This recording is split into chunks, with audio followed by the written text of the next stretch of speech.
in your lives, that you know that the love you share is not a romantic, honeymoon type love, but a love based on decisions and always being there for each other.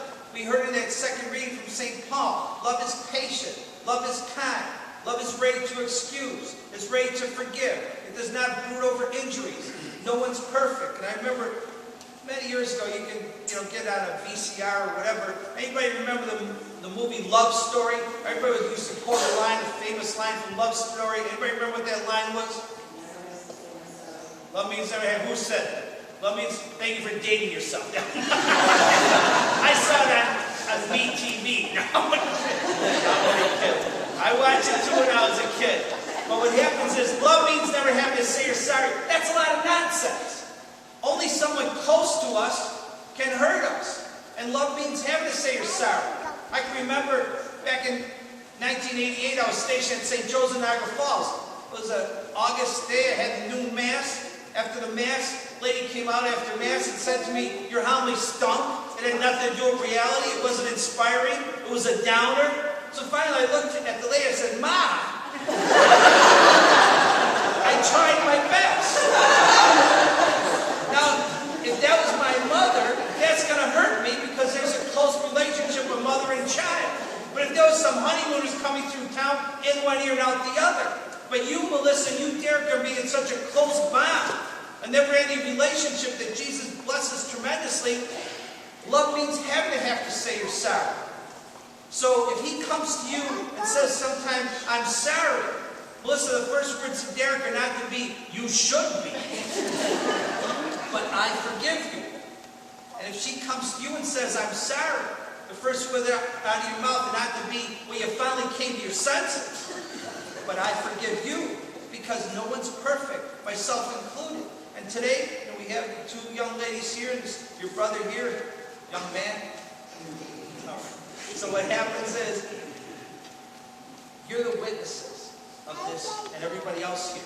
You're the witnesses for the state. I'm the witness for the church in this marriage. But the minister of this sacrament are the both of them. Derek and Melissa will minister this sacrament to each other every day of their married life. That's why I asked them, the most important thing is why, you pick a person to marry. And I asked them to write down a couple of things why they chose one person to marry. Why I chose Derek as a spouse, why I chose Melissa as a spouse. And this is what Melissa wrote about Derek. His sensitivity, his sincerity. And these are things that are important. They're based on character. Both of you make a nice, striking couple, and that. But who knows if that's going to last? What happens is, people in their lives, somebody gets cancer, they lose their hair or whatever. But what's important is that you pick things that are based on character. His sensitivity, his sincerity, and the fact that he can make me laugh in the middle of an argument or discussion. I love his ability to find humor in everything. You hear what he wrote. I don't know if you feel the same. This is what Derek wrote about you, Melissa. It's a blank sheet of paper. I'm sorry, he wrote something. My mother taught me, if you can't say nothing good, don't say nothing. This ain't the time, pal. And this is a great day of laughter and joy. And, we want to be smiling. This is what Derek said what he loves about Melissa. I love how she introduced me to real butter instead of using the spread stuff my parents use. He told me to read this. He goes, oh no, everybody will laugh. It's dead silent. It's crickets. I told him before, you want me to, no, everybody thinks I'm funny. You're married. I love how she let me keep my Sabres tickets. She promised to let me keep them always. When she says I do, she means that also. But in all seriousness, it goes on to say, I love knowing that when I wake up in the morning or I take a nap after being hungover from altar wine, hey pal, we're short a bottle.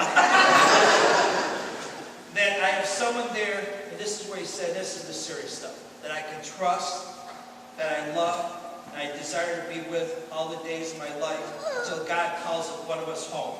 He also put in there, she's also a few years older than me.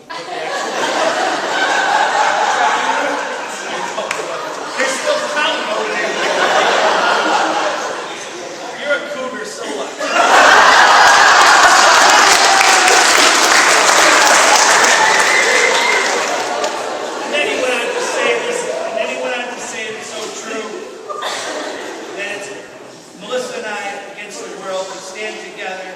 walk together, we'll be inseparable, and that's the most important thing. And that's why